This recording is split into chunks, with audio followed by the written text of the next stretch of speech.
devais un peu plus me parler, parce que moi je suis au courant, mais pour les personnes qui écoutent, les deux entreprises dont on parle depuis tout à l'heure, Oui. est-ce que tu pourrais me les décrire? D'où Oui, bien c'est sûr. parti? Qu'est-ce qui a été modifié? Et d'après toi, qu'est-ce qui a fait que ça a fonctionné? Alors, elles Avant ont... même la levée de fonds. Oui, bien sûr. Tu Alors, vois. quelque part, elles n'ont rien à voir. La première, c'est Cross the Edges, que j'ai monté avec mon meilleur ami et associé. On est cofondeurs tous les deux, qui s'appelle Sami Chaglou. À la base, rien n'est fait pour qu'on se rencontre. On est à l'opposé. Par contre, on partage exactement les mêmes valeurs. Et c'est ce qui fait qu'on peut aller très loin et très fort. Parce que le socle est le même de valeurs, et derrière, on est extrêmement complémentaires. Lui, il vient du monde du gaming, il vient du monde de l'édition, de l'audiovisuel. Moi, je ne supporte pas le gaming, j'ai jamais joué à rien, je déteste ça. C'est vraiment quelque chose, je ne vois même pas l'intérêt. Je croyais que tu t'y étais mis, pour être honnête. Toujours pas. Okay. Toujours pas, ça ne m'intéresse pas. Et d'ailleurs, c'est pas plus mal, au moins j'arrive avec un regard neuf là-dessus. Donc on a décidé il y a un peu plus de 3 ans de créer le projet Cross the Edges, qui est venu d'une idée que j'ai initiée auprès de lui, où je suis allé le voir en plein Covid, en disant Sami, tu es dans le monde du jeu vidéo, tu es dans le monde de l'audiovisuel, ça marchait extrêmement bien pour lui. Aujourd'hui, il y a une technologie qui s'appelle la blockchain, il y a un outil technique qui s'appelle le NFT. Grâce à ces deux technologies, on peut complètement révolutionner le monde du gaming. C'est un changement de paradigme qui est total. Je t'explique rapidement et basiquement, c'est que jusqu'à présent, quand tu achetais un jeu vidéo, c'est que tu as un upfront, donc c'est-à-dire que tu le payes, et durant toute la vie du jeu vidéo, tu dépenses de l'argent. Et au final, quand tu n'as plus envie de jouer, ce jeu-là, tu le prends, tu le mets dans une armoire, il ne vaut plus rien, et tu as passé beaucoup de temps, et tu as perdu beaucoup d'argent. Alors certes, tu as pris du plaisir, mais tu as perdu beaucoup d'argent. Qu'est-ce que permet de faire la technologie blockchain et les NFT dans cette industrie, qui est un changement de paradigme total? C'est donner la propriété des assets aux joueurs. C'est-à-dire que le joueur, plus il va passer de temps, plus il va dépenser de l'argent, plus il va être propriétaire d'assets, mais d'assets, donc d'actifs, dont il va être 100% propriétaire. Donc c'est-à-dire que si à un moment donné, il ne veut plus jouer, soit il peut louer ses assets à d'autres joueurs et en tirer un revenu passif récurrent, soit, vu que ça lui appartient, tout le temps qu'il a passé est transformé en fait en valeur, et cette valeur-là, à un moment donné, on va dire, il peut la cash out. Ça veut dire qu'il peut la transformer en cash et récupérer cet argent-là. Pourquoi ça c'est possible? Parce qu'encore une fois, la technologie blockchain permet de faire ça. Et les NFT, nous on a décidé, parce que mon ami Sami était un fou de cartes à collectionner, c'est un grand collectionneur, vraiment, depuis l'âge de 9 ans, les Pokémon, les cartes magiques, c'est l'une des références dans le domaine en Europe, enfin il est vraiment connu et reconnu pour ça. Et donc les NFT permettent de digitaliser ces cartes-là. Donc ta carte Pokémon, ta carte Magic, ta carte Panini. Tracée, elle existe. Exactement, comme avec par exemple Sorare sur les cartes Panini, les joueurs de foot. C'est-à-dire que tu vas pouvoir la voir d'un point de vue digital. Tu auras une carte digitale. Elle n'est pas que dans ton tiroir, cachée dans ton tiroir. Exactement. Donc, c'est que là et qu'elle est à toi. Donc il y a un aspect collection. C'est-à-dire que tu vas acheter des cartes, c'est le concept de Cross the Edges. Le concept de Cross the Edges, c'est avant tout, c'est un roman, c'est une histoire qui est faite par 7 auteurs qui sont les leaders, les gros leaders de la science-fiction européenne, qui sont Arnaud Dolaine, Alain Damasio, Pablo Servigne et autres. Tout le monde. Hein. Ouais, oui, t'as pas le choix du coup. Ils sont 7 en l'occurrence.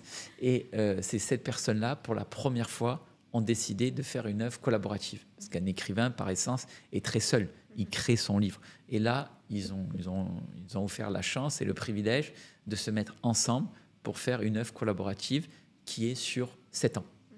Et le but de cette œuvre collaborative, c'est un monde futuriste dystopique, mais un monde futuriste dystopique qui a pour but de nous faire réfléchir sur notre monde réel et aujourd'hui. Essayer de nous apporter des solutions dans notre monde réel et aujourd'hui, en partant du futur si on ne fait rien. Donc là, le gros esprit de l'histoire, c'est de se dire qu'ensemble, au sens large du terme, la communauté est plus forte que l'individualité. Donc il faut que la communauté se mette à travailler ensemble, et travailler ensemble, bien sûr, dans la bonne direction. C'est là où les valeurs entrent en ligne de compte. C'est là où les valeurs entrent en ligne de compte, et c'est là où on peut créer un système vertueux. Okay. Donc il y a un livre, d'ailleurs, qui est sorti en version papier la semaine dernière, après d'avoir plus d'1 million de téléchargements en e-book et des traductions en près de 10 langues étrangères. Et ce livre, en fait, a donné lieu à la matérialisation de ce livre-là à travers des cartes digitales. donc des NFT. Mais je préfère le terme de carte digitale parce que NFT, ça fait un peu barbare, spéculatif et autres. Et ces cartes digitales ont été créées par plus de 100 artistes de plus de 30 nationalités qui sont les plus gros artistes dans le monde parce qu'ils ont travaillé sur tous les blockbusters, Star Wars, Magic et autres. On n'est pas dans la spéculation parce qu'ils ont été reconnus avant tout ça. Tout à fait. Alors, il y a la spéculation. C'est comme si Picasso aujourd'hui faisait une carte. Alors, il faut être réaliste. Il y a la spéculation, mais ce n'est pas uniquement la spéculation. C'est qu'au départ, j'achète des cartes parce que j'ai adhéré à l'univers. Donc, je lis le livre, j'adhère à l'univers et j'ai envie en fait d'aller plus loin. Pour aller plus loin, j'achète des cartes parce que les cartes, donc les cartes digitales, les NFT, représentent les personnages du livre. Ces cartes-là, là encore une fois, soit je les garde dans une optique de collection, en me disant cette histoire-là, elle est qu'au début, elle est early adopter, comme une start-up en fait. Si le projet prend et ça devient le nouveau Game of Thrones, tu peux revendre à la fin, ça va prendre énormément de valeur. Ceux qui veulent jouer avec. Exactement, on vient de signer un partenariat avec Ubisoft. Déjà, ça montre la notoriété que prend le projet. On est dans le top 3 mondial sur la GameFi. Je pense même qu'on est peut-être dans le top 2. Donc aujourd'hui, on a ce principe de réalité. Donc j'achète des cartes digitales, je les garde dans une optique de collection. Et également, je peux jouer avec ces cartes dans ce qu'on appelle un TCG, un Trading Card Game. Donc je peux jouer pour essayer d'en gagner plus. C'est un peu comme l'investissement. Soit tu le gardes sur ton compte épargne. Tout à fait. Mais au moins tu as le choix. Bon. On te laisse le choix. Donc au final, il y a un élément spéculatif parce que tu peux acheter des cartes pour gagner de l'argent. Les cartes ont globalement quasiment toutes pris de la valeur depuis le départ du projet. Et si le projet prend son adoption globale, elles vont prendre énormément de valeur. Mais j'ai le choix. C'est-à-dire que ce n'est pas juste un outil de spéculation. C'est que je les ai achetés, pas pour faire de la spéculation. Je les ai achetés parce que j'ai adhéré à l'histoire. Je les ai achetés pour les collectionner. Je les ai achetés pour les collectionner et potentiellement jouer avec. Je les ai achetés parce que j'ai adhéré à l'histoire, potentiellement pour les collectionner, potentiellement pour jouer avec, et encore une fois, là, au final, pour en faire de la spéculation. Donc... J'adore tous les parallèles parce qu'en effet, vous reliez tellement d'univers ensemble et de timeline. Enfin, ouais, c'était le but. Et à travers les âges, bien sûr. Pourquoi on a levé un peu plus de 12 millions lors de la pré-ICO il y a 3 ans et qu'on vient de relever 3,5 millions, c'est-à-dire le montant qu'on souhaitait en equity, tout simplement parce que le timing était idéal. Voilà. Je veux dire, quand on a levé les 12 millions, honnêtement, sans prétention aucune, on aurait pu lever 50 millions. Tout simplement, c'est pas parce qu'on est les meilleurs, qu'on est les plus forts, qu'on est les plus beaux, pas du tout. C'est que le timing était le bon. Les valeurs et l'émotion. Exactement. On n'a aucun mérite. Il ne faut pas se croire plus beau que ce qu'on est en disant mais oui, on aurait pu lever ça parce qu'on était les meilleurs, les plus forts, les plus beaux. Absolument pas. Non, rien. 2 ans avant. Bon, même 1 an avant, on levait rien et 1 an après, on levait plus rien. Donc c'est le timing qui est important. C'est la caisse de résonance du timing. Et là, on vient de lever 3,5 millions parce que c'est le montant qu'on avait besoin. Ça a été surscrit en equity parce que encore une fois, le timing était bon avec la reprise du marché et l'ICO, donc le listing du token qui va arriver. Et le token dans le projet a une vraie utilité, il est au centre de tout. C'est la pierre angulaire. Donc c'est pour ça que j'aime pas le terme crypto-monnaie, mais plutôt crypto-actif. Et je fais attention à tous ces termes-là. Et le but de ça, en fait, c'est de pouvoir connecter le virtuel, qui est le monde du gaming, au monde réel. Donc ça a commencé avec j'ai des cartes virtuelles, des NFT, des cartes digitales. Ces cartes, je préfère dire d'ailleurs cartes digitales que virtuelles, parce que virtuelles, on a l'impression qu'on ne possède rien. Alors là, on la possède réellement. Et j'allais dire même, on la possède encore plus que dans le monde physique, parce que le virtuel, le digital, a cette capacité de pouvoir ouvrir les sens. C'est-à-dire la Joconde, aussi beau soit le tableau, ou le Sacre de Napoléon, qui est l'un de mes tableaux préférés, ou le radeau de la Méduse, quand tu le vois, aussi magnifique soit-il, il est statique. Oui. Le digital permet de te donner de la vie. Il permet de donner du son, permet de donner de la profondeur et donc permet de faire beaucoup de choses. Donc c'est pour ça que j'aime pas le terme de carte virtuelle, parce que le virtuel, on dirait qu'on ne tient alors qu'en vrai, on vit une expérience. Voilà, c'est une expérience, tout à fait. Donc c'est de mettre le monde virtuel du gaming de ces cartes-là dans le monde réel. Les cartes digitales, on peut les transformer en cartes physiques, réelles, comme des cartes Pokémon, des cartes Magic. Le livre virtuel, qui était un e-book à télécharger, s'est transformé en livre physique, qui a été publié par Hachette, enfin la maison d'édition science-fiction de Hachette. Et ça va être ça sur toutes les nouvelles étapes du projet. Et avec le nouveau jeu qui arrive, qui s'appelle Arise, on va donner l'opportunité à des investisseurs de pouvoir acquérir une partie une partie du monde de l'artélium, parce que l'histoire se passe sur le continent de l'artélium, entre deux mondes, un monde qui signifie la technologie, l'autre qui signifie la magie. Et donc, on va donner la possibilité à notre communauté de devenir propriétaire de ce monde virtuel. Mais là, tu vas me dire, oui, mais il y en a d'autres qui l'ont fait, comme Sandbox ou autre. Et c'est là... C'était pas les Sims aussi.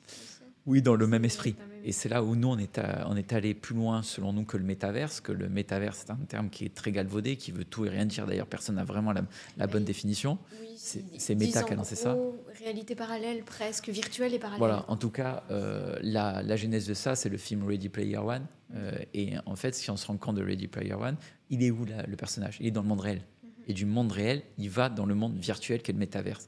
C'est pour ça que je n'aime pas du tout la notion de métaverse, parce que pour moi, le métaverse, c'est uniquement dans le virtuel. Donc, c'est déconnecté de tout.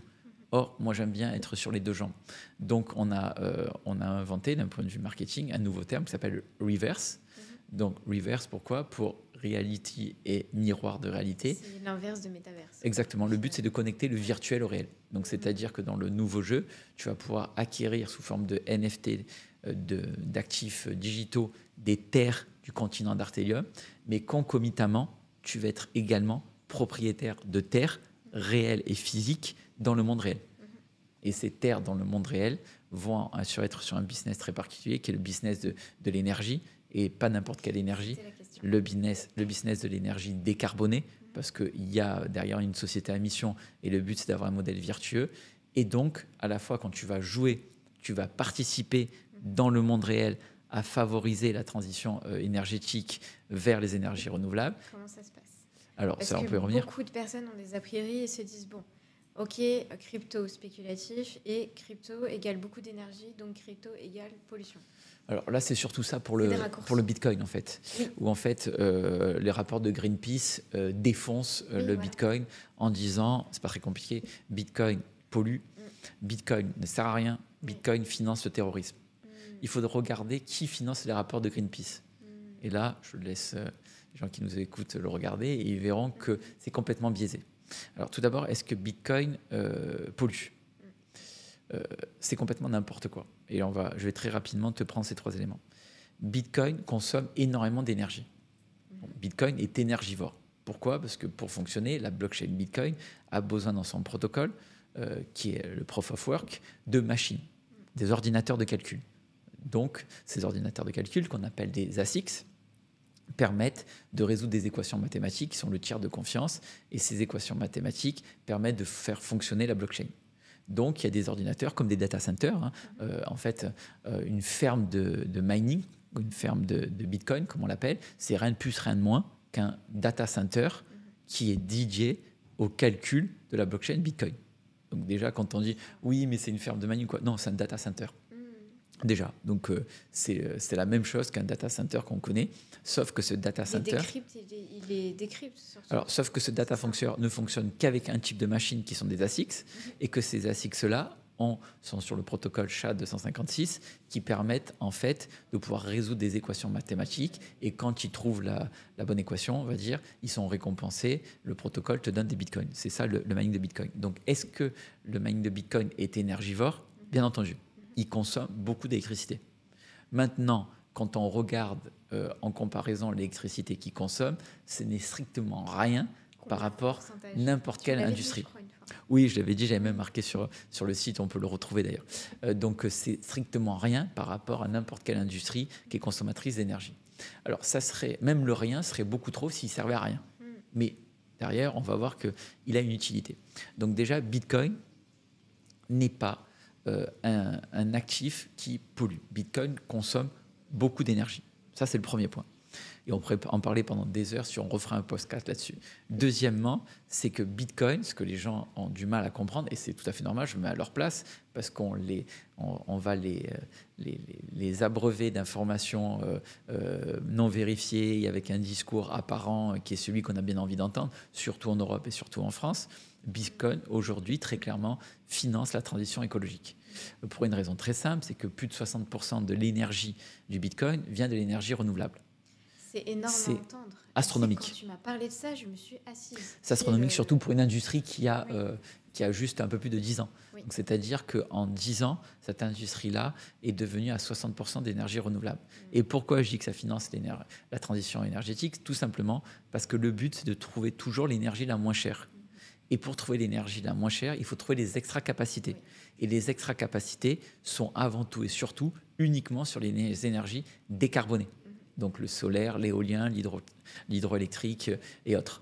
Pourquoi? Parce que ces énergies décarbonées sont très très difficilement stockables. Donc c'est-à-dire que quand elles ne sont pas utilisées, elles sont perdues. Donc c'est là où Bitcoin devient la batterie du système en venant récupérer ces extra-capacités décarbonées. Et pourquoi elles sont négociées à pas cher? Puisque de toute façon, si elle n'était pas consommée, elle sera perdue. À s'évanouir et à polluer. Surtout. Je m'explique, on fait un barrage. Un barrage, on va le faire dans un temps long. Oui. Donc on va le faire à la fois un barrage hydroélectrique pour pouvoir alimenter la population des personnes physiques, et à la fois l'industrie. Et vu qu'on le prévoit dans un temps long, on fait des prospectives parce que les investissements sur un barrage sont énormes. Donc on se dit la population va évoluer, le réseau industriel va évoluer. Donc il faut que, quoi qu'il arrive, je surdimensionne mon barrage. Il faut que je réponde au pic. C'est-à-dire que, par exemple, je sais que X temps dans l'année, je vais avoir un pic de 80%. Donc déjà, je prends mon pic et ensuite, je survalorise pour avoir l'évolution future. Donc, c'est-à-dire sécurité plus évolution future. Tout à fait. Donc la plupart du temps, un barrage hydroélectrique est en extra capacité. Donc c'est-à-dire que ce potentiel électrique ne sert strictement à rien. Donc les mineurs de Bitcoin viennent, pourquoi? C'est juste par intérêt, hein. C'est pragmatique, hein, parce qu'ils ont besoin de l'énergie la moins chère possible pour être le plus rentable possible. Et donc la conséquence, c'est qu'ils exactement. utilisent Ils vont voir ces opérateurs-là en disant je vous rachète cette énergie à bas coût et vous avez un intérêt parce que plutôt que de la perdre, vous avez un revenu qui rentre. Avec ce revenu, vous pouvez continuer à financer votre modèle de transition énergétique. Et nous, on a un intérêt parce que ça permet de faire tourner nos machines à moindre coût. Donc là, on voit que Bitcoin est énergivore, mais ne pollue pas, au contraire, finance la transition écologique. Et le truc le plus dingue, c'est que ce que peu de personnes savent, c'est que Bitcoin, très concrètement, dépollue. Ah, tu vas me dire, c'est pas possible, c'est n'importe quoi. Alors là, on pourrait rentrer dans les détails pendant des heures. C'est que Bitcoin est aujourd'hui, et je ne suis pas maximaliste, moi j'en ai rien à faire. Il y a encore 5 ans, je crois que c'était un scam. Donc je suis venu d'un point de vue très pragmatique, avec une vision, encore une fois, holistique des choses, financière, macroéconomique, industrielle et écologique. Aujourd'hui, Bitcoin est la seule industrie dans le monde qui permet de récupérer et d'exploiter le gaz fatal, donc le gaz pétrolier issu de l'extraction pétrolière. Le méthane, le gaz pétrolier est à peu près à 70% du méthane, qui est un massacre écologique beaucoup plus violent que le CO2. Je m'explique, quand tu vas extraire du pétrole, d'accord, avec système de forage et autres, en l'extraction du pétrole, rejette du gaz fatal. Le gaz fatal, ça veut dire du gaz qui va être perdu. Ce gaz fatal, qui est du gaz pétrolier, qui n'a rien à faire dans l'atmosphère. N'a rien à faire, et essentiellement du méthane. Ce méthane-là est un massacre écologique. Jusqu'à présent, il est rejeté dans l'atmosphère, mais les lobbying permettent de couvrir ça, les lobbying pétroliers, regarder le CO2, regarder le CO2, c'est un massacre. C'est vraiment un massacre. Et on dit, regardez le CO2, regardez le CO2, mais le méthane est bien pire. Et donc, on rejette ce méthane-là dans l'atmosphère.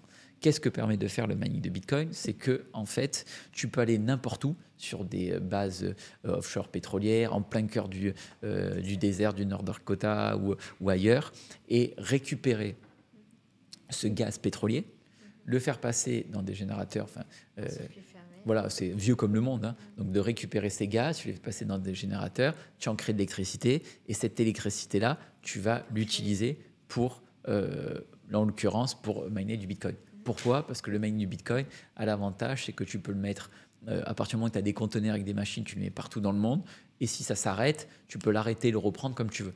Donc, il n'y a pas cette différence avec les data centers ou l'IA, où derrière, tu as des bases de données que si ça s'arrête, c'est une catastrophe.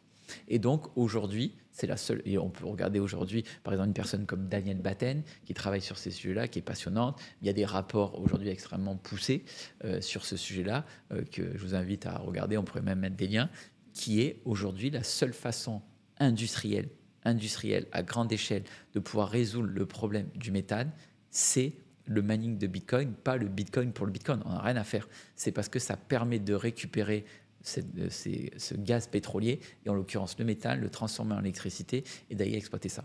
Alors derrière, tu vas me dire, oui, mais il y a encore des problèmes parce que quand tu vas faire tourner ces ordinateurs en plein cœur du désert, ils rejettent de la chaleur. Et là aussi, on travaille sur des solutions qui sont du capture carbone, parce que c'est des technologies qui sont aujourd'hui l'une des sources potentielles extrêmement intéressantes de pouvoir avoir un impact sur l'environnement. Amazon a commencé à investir des milliards dessus, BlackRock est dessus de manière astronomique. Sur la dernière COP à Dubaï, ça a été l'un des projets phares. Aramco, qui est la compagnie pétrolière d'Abu Dhabi, en a fait l'une de ses chevals de bataille. C'est quoi en fait ? C'est de pouvoir, à partir de la chaleur, il y a un choc thermique avec un solvant, et tu récupères le carbone de l'atmosphère et tu le transformes en carbonite. C'est-à-dire tu solidifies le carbone. Et donc tu vas décarboner l'atmosphère en utilisant la chaleur, parce que pour faire ce choc, il faut un solvant et de la chaleur. Je le dis de manière très simple, mais l'esprit est là. Donc là aussi, c'est pas encore au point forcément totalement d'un point de vue technologique, mais c'est l'une des possibilités qui est très clairement mise en exergue. Donc ça veut dire que non, oui, le Bitcoin est énergivore, oui, il consomme beaucoup d'énergie, mais en comparaison avec l'énergie de plein d'autres choses qui ne servent strictement à rien, c'est rien du tout, c'est une goutte d'eau. Et en plus, cette énergie est la seule solution d'être, quand on dit la batterie du système énergétique, donc est la seule solution pour pouvoir utiliser ces extra capacités qui permettent de financer un modèle de transition énergétique. Et derrière, c'est la seule solution viable à ce jour industrielle qui permet d'aller exploiter les gaz pétroliers. Une fois qu'on a dit ça, déjà on se rend compte que la notion de Bitcoin pollue est totalement fausse. Et en plus, derrière, on se rend compte quand on entend dire que Bitcoin finance le terrorisme, c'est une hérésie. La meilleure façon de financer le terrorisme, elle est très connue, elle est vieille comme le monde, elle est anonyme, elle s'appelle le cash. Voilà. Bitcoin est tracé. L'un des plus gros détenteurs de Bitcoin au monde, c'est le gouvernement américain, tout simplement. Tout simplement parce qu'on arrive à remonter et derrière à saisir les Bitcoins, parce que c'est une blockchain, donc c'est un livre ouvert avec une identification et une centralisation, après avec un modèle décentralisé. Et donc, à partir de là, il est beaucoup plus facile de pouvoir remonter au destinataire et de tracer qu'avec du cash. Donc, oui, la crypto-monnaie peut permettre de financer des opérations malheureusement terroristes ou autres. Mais on est très très loin, d'ailleurs les chiffres, pareil, on pourrait les mettre dans le cadre de ce podcast, si ça intéresse les gens sur ce sujet-là, les chiffres par rapport au blanchiment d'argent avec le cash reste le roi de chez roi. Et si j'ai bien un conseil à donner, bon, je pense qu'ils ne sont pas à nous écouter, mais aux terroristes ou autres personnes qui veulent blanchir de l'argent, surtout n'utilisez pas la blockchain et surtout n'utilisez pas le Bitcoin. Non, tout est tracé, ils le savent. Ça n'a aucun sens. C'est un modèle, Bitcoin est un modèle décentralisé, sécurisé, et qui peut permettre de pouvoir tracer les opérations. Donc c'est loin d'être l'idéal. Donc Bitcoin qui finance le terrorisme, est-ce que ça peut arriver dans certains cas que la crypto-monnaie finance des opérations pour essayer de faire des transferts de fonds pour éviter le système bancaire? Bien sûr. Ce serait mentir que de dire non. Mais il y a une réglementation là-dessus. C'est la loi MiCA en Europe. Oui. Mais tu sais, c'est l'Europe, ça. L'Europe, c'est très facile. Les États-Unis, en fait, tu fais du business, on te dit, vas-y, fais du business. Bah oui, c'est ton argent presque. En Afrique, en Asie, c'est pareil. Mais on voit très bien, c'est un état d'esprit, en fait. Ton argent, entre guillemets. Après, tu dois gérer comme un chef d'entreprise. Tout à fait. En toute conscience. Et c'est un état d'esprit. En Angleterre, c'est pareil. C'est-à-dire que si tu veux dépenser pour des conneries, tu vas couler ta boîte. Mais tu es responsable de ce que tu as dépensé. Mais c'est pas quelqu'un au-dessus qui va dire hey, écoute, tu as acheté du dentifrice là. Mais regarde l'état d'esprit. Aux États-Unis, en fait, on te dit tu es libre de faire du business, fais du business. Ouais. Si ça marche, t'inquiète pas. On va réguler et on fera en sorte que le fait de réguler ne t'empêche pas de continuer ce business, mais te sécurise. Ouais. En Europe, c'est pas du tout ça. C'est il y a possibilité que dans ce secteur, on fasse du business. Donc d'abord, on régule. On régule et donc paf, on te bloque. Ça tu peux pas, ça tu peux pas, ça tu peux pas, ça tu peux pas. Tu peux juste là, peut-être un peu là et aller encore. Et encore, on sait pas parce que si ça marche trop, on bloque. En fait, au moment où tu arrives comme ça, c'est une anomalie du système entre guillemets où tu passes à un moment donné un timing aussi qui est là. Donc tu le vois. Tu passes et à ce moment-là, il y a une nouvelle réglementation et tout d'un coup, tu peux plus. Regarde ce qui se passe en immobilier aujourd'hui. C'est pareil. Avant même que l'écosystème se soit déployé dans le monde de la crypto en Europe, on a dit on va faire une loi, enfin une directive MiCA. MiCA 1, MiCA 2 et tout. Alors qu'aux États-Unis, qu'est-ce qu'on a fait? On a dit, bon, on va rendre le cadre du mining de Bitcoin légal, on va approuver les ETF sur les sociétés de mining. Contrôler, au final. Et ensuite, on va valider les ETF sur le Bitcoin. Donc, deuxième élément, on finance le terrorisme. C'est totalement n'importe quoi. Le cash est idéal pour soi et il n'y a pas mieux pour financer le cash. Donc, déjà, on voit, ça pollue, ça finance le terrorisme et ça ne sert à rien. Alors, le sert à rien, c'est que c'est une aberration parce qu'aujourd'hui, Bitcoin a une utilité réelle financière. Il est né de la crise des subprimes qu'il y avait eu. Et en fait, c'était une réponse à la crise, c'est pouvoir créer une réserve de valeur qui soit décorrélée des États et donc des banques centrales. Et on n'a jamais eu autant de besoin d'une réserve de valeur, un or numérique, mais je préfère dire une réserve de valeur qui soit décorrélée, sachant qu'aujourd'hui, les monnaies qui sont le dollar ou l'euro, concrètement, ne valent plus rien. Parce qu'avant, derrière le dollar, tu avais les accords de Bretton Woods, donc tu avais les talons or, donc tu avais le billet que tu as correspondait à de l'or qui était dans les coffres, en gros. D'où le système de l'étalon or. 71, Nixon arrête la convertibilité avec l'étalon or. Et à partir de là, on rentre dans le monde de la création de dettes, donc de l'argent artificiel. Le dollar ne cesse de perdre de la valeur. Il a perdu en son temps plus de 95% de sa valeur. Il n'y a pas cette notion de dette, mine de rien, avec la crypto. Et non, enfin, il y a même pas attention, il faut faire attention avec le terme crypto. Il n'y a pas cette notion avec le Bitcoin. Avec le Bitcoin. Le Bitcoin n'est pas la crypto. Okay, oui. Voilà. Moi, je crois énormément dans le Bitcoin. Par contre, pour moi, 95% des cryptos sont n'importe quoi, n'ont pas de valeur, c'est que de la spéculation, soit des scams ou aucun intérêt. Donc, ne mettons pas le Bitcoin dans le même champ que le monde de la crypto. Le Bitcoin, c'est une technologie blockchain avec derrière un protocole qui est une réserve de valeur et qu'aujourd'hui, un actif qui a été reconnu, institutionnalisé par un ETF Bitcoin aux États-Unis, donc première puissance mondiale. C'est de ça dont on parle. C'est un contre-pouvoir quelque part à la SEC. Voilà, c'est que d'un côté, il y a le dollar et de l'autre, il y a le Bitcoin en termes de réserve de valeur. C'est pour ça qu'on parle d'or numérique. Et il y a une vraie utilité parce que le Bitcoin aujourd'hui permet de bancariser tout le système. Aujourd'hui, la moitié de la population mondiale en âge adulte n'est pas bancarisée. Tout simplement parce que le modèle des agences physiques, le modèle des banques avec les agences physiques ne permet pas de rentabiliser la moitié de la population mondiale. Grâce à Bitcoin, les coûts de transfert d'argent par le monopole des boîtes comme Western Union, RIA, MoneyGram, pour ne pas les citer, en fait, se fait complètement exploser parce que sur ces boîtes-là, à peu près, tu as un coût des transferts qui est de l'ordre de 10% et tu as quasiment autant sur les frais de change. Avec Bitcoin, c'est quasiment zéro. Tu envoies partout de l'argent à travers la planète avec un coût de quasiment zéro. Donc ça veut dire que tout ce racket qui est fait sur le transfert d'argent et surtout sur l'argent nord-sud de la diaspora, tu le réduis quasiment à néant. Ce qu'ils font pour le coup, c'est par contre en France, c'est vrai que si jamais tu veux sortir l'argent, quand on n'est pas dedans, on sait pas forcément, mais l'impôt est lourd sur les plus-values. Très lourd en France apparemment. Oui, parce qu'en fait, tant que tu n'as pas vendu, en fait, tu n'es pas imposé. Par contre, ça veut dire que quand tu achètes ta crypto et que tu continues à faire tes opérations en crypto, tu n'es pas imposé tant que tu n'as pas vendu. Oui, alors, tu parles de sortir l'argent. Dès que tu le sors, effectivement. Tu appelles ça vendu, toi? Oui, vendu. Quand tu sors de l'argent, c'est que tu fais le cash out. C'est-à-dire que tu le transformes, ce qu'on appelle en fiat, en argent. Les fiat, c'est l'euro, le dollar ou autre.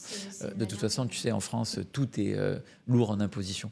Donc c'est même pas un bon exemple. C'est impressionnant, on sent vraiment que c'est pour tuer le truc. Oui, mais ils n'y arriveront pas, parce qu'on peut pas. La preuve, c'est qu'ils y arriveront encore moins que les États-Unis le régulent et veulent encadrer, parce qu'ils veulent prendre le leadership, parce qu'ils savent très bien qu'aujourd'hui, le dollar en tant que réserve de valeur mondiale commence à s'essouffler. D'ailleurs, l'un des exemples les plus frappants, c'est l'Arabie Saoudite qui a annoncé il y a quelques mois qu'on n'était plus obligé de payer le pétrole en dollars, mais qu'on le pouvait payer en yens. C'était un changement de paradigme considérable. Parce que qu'est-ce qui fait la force du dollar? C'est que le dollar est indexé derrière sur le business du pétrole. Et c'est ça qui permet que les États-Unis ont la main mise sur l'économie mondiale et qui fait également que les États-Unis peuvent s'endetter de toute façon avec des montants astronomiques, qu'ils n'ont pas le même problème que même nous on peut avoir en France ou ailleurs, parce que de toute façon, ils ont la réserve de valeur et de change. Mais sauf que derrière le dollar, c'est du pétrole. Et qu'aujourd'hui, le pétrole ne pouvait s'acheter qu'en dollars. Par exemple, avec les réserves de l'Arabie Saoudite, avec des accords qui ont été faits contre des protections militaires en échange il y a de cela plusieurs années. Aujourd'hui, à partir du moment où on dit, l'Arabie Saoudite dit, ben non, tu peux acheter mon pétrole en yens, ça veut dire que le dollar n'est plus la réserve de valeur principale. Donc ça veut dire qu'il faut aller chercher un contre-pouvoir au dollar et une autre réserve de valeur. Et c'est extrêmement pragmatique, les Américains. Donc, quelle est la réserve de valeur qui peut contrebalancer ça? Ce n'est pas l'or physique, c'est pas que, en tout cas. Donc, on va aller chercher le Bitcoin pour essayer de mettre la main dessus. Et on est encore une fois dans du pragmatique à l'américaine. C'est régulé, je crois, c'est-à-dire qu'on ne peut pas éditer du Bitcoin à l'infini. Effectivement, quoi qu'il arrive, on aura 21 millions, pas un de plus, c'est prévu dans le protocole. Le dernier Bitcoin sera miné, le dernier des 21 millions, aux alentours des 2040-2042. Et on estime aujourd'hui qu'il y a... sur le niveau des dates, ce que ça pouvait donner. Et on estime qu'il y a 3-4 millions de Bitcoins qui ont été perdus, parce qu'au départ, dans le protocole, les gens ne savaient pas ce que c'était, ce que ça valait ou autre, donc ils sont perdus. Donc c'est-à-dire qu'au final, on estime qu'il y aura moins de 17 ou 18 millions de Bitcoin, pas un de plus. Donc c'est ce qui fait que si il y a après, ça va circuler en fait. Après, et ça ne peut mathématiquement que s'il y a l'adoption. Encore une fois, s'il y a l'adoption. Donc s'il y a une régulation encadrée et une adoption, ça ne peut que prendre de la valeur puisque c'est un modèle fini. Donc c'est pas très compliqué. Tu as un gâteau, il y a de plus en plus de monde qui en veut. Forcément, le prix de la part augmente si tu en veux. Voilà, tout simplement. Tu es seul sur le gâteau, ton gâteau, il est que pour toi, il n'a pas de valeur. Tu es deux, ça veut dire que tu as déjà un acheteur.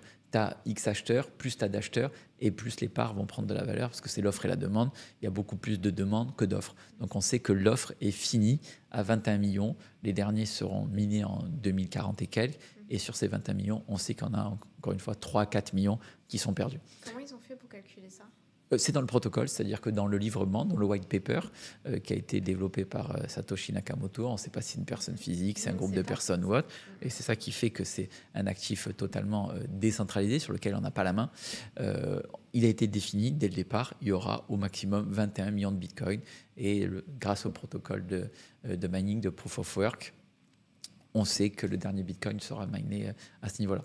Donc là, on se rend compte, encore une fois, un exemple, c'est qu'il y a un discours ambiant, ça pollue, ça finance le terrorisme, ça ne sert à rien. Non, en fait, oui, c'est énergivore, mais le côté énergivore, c'est la facilité, parce qu'on ne veut pas réfléchir, ou alors on veut défendre des intérêts qui arrangent ceux qui les défendent. Donc ça finance la transition écologique, ça permet de dépolluer avec le méthane qu'on vient de le voir. Et deuxième élément, c'est sur le fait, c'est un actif qui finance ça finance la transition énergétique, et ça finance le terrorisme, absolument pas. C'est le cash qui finance essentiellement le terrorisme, et c'est l'outil idéal parce qu'il est complètement anonyme. Et derrière, il a une vraie utilité, il permet de bancariser, il permet de pouvoir quasiment réduire à zéro les coûts de transfert nord-sud ou alors en direct. Et pareil sur le modèle de paiement, on est sur des coûts de paiement qui sont beaucoup moins chers que Visa, Mastercard. Donc c'est un vrai intérêt, et en plus c'est une réserve de valeur par rapport à l'actif qu'il représente, et le protocole notamment des 21 millions, que s'il y a adoption, mécaniquement, s'il y a adoption par rapport à ces critères fondamentaux, il ne peut prendre que de la valeur. Donc c'est là. Mais tout ça c'est très intéressant. Quelle que soit la personne, les personnes qui l'ont fait, c'est absolument génial. C'est un protocole qui est extraordinaire.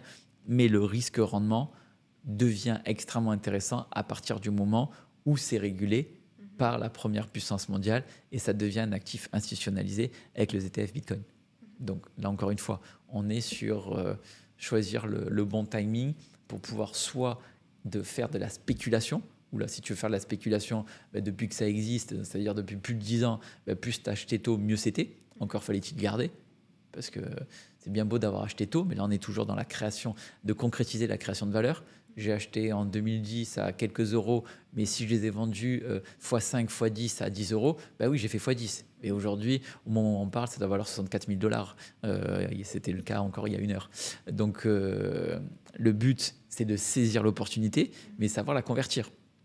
Parce que tu peux avoir quelqu'un qui te dit, mais moi, j'ai acheté le Bitcoin à 10 ou 100 $, mais s'il a revendu à 150 $ ou 200 $, tu vas dire, mais il a fait une super opération, il a fait 50 ou 100%.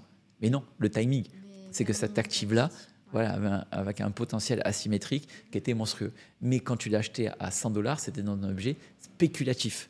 Quand tu l'achètes avec le cadre de l'ETF Bitcoin, c'est dans un objet d'investissement. Oui. Ça ressemble à une autre devise avec beaucoup plus d'avantages, quoi. Une devise internationale. Tout à fait, c'est une réserve de valeur qui est pas soumise on va dire, à la régulation directe des États. Donc, encore une fois, on revient toujours dans la même logique. Donc, énorme potentiel de risque asymétrique. Les premiers, les early, sont des investisseurs avec spéculation, qui peut être très intéressant, mais qui a un risque maximum. Et ensuite, choisir le bon momentum pour trouver le meilleur risque-rendement par rapport aux configurations de l'actif. Comme pour tes projets à toi, ils investissent avec leur propre argent, et ils voient si ça marche, et après, ils font venir les autres. Tout à fait, nous, c'est ça qu'on... Voilà, mais ça, j'allais dire, c'est notre façon de faire, mais il peut en avoir d'autres. Nous, le but, c'est, comme je disais tout à l'heure, investir avec notre propre argent, sur notre fonds propre. Ça vous sécurise aussi? Ouais, je trouve que c'est très sécurisant et c'est rassurant. C'est un peu le monde des hedge funds. Ce terme fait très peur, il a été galvaudé, il est symbole du capitalisme sauvage et autres. Mais à la base, un hedge fund, c'est quoi? C'est un investisseur qui a de l'argent, qui le place dans un fonds et qui gère son propre argent en même temps que l'argent des autres. Oui. Voilà. On ne peut pas demander à un investisseur d'investir dans notre projet si nous-mêmes, on n'est pas capable d'investir. C'est ça, je suis entièrement d'accord. Et qui prend un pourcentage sur les gains qui sont réalisés et qui ne prend rien si ça perd. Donc, ça ne veut pas dire que ça va fonctionner. Il n'y a aucun gage de certitude de réussite. Et pour l'investissement, ce n'est pas la même chose. La personne, quand tous les matins, elle gère son argent pour elle, d'un point de vue purement égoïste, il y a plus de chances qu'elle fasse attention à son argent que si elle se dit, c'est l'argent des autres, si je le perds, ça ne change rien. Non, parce que là, si elle le perd, elle perd aussi son argent là.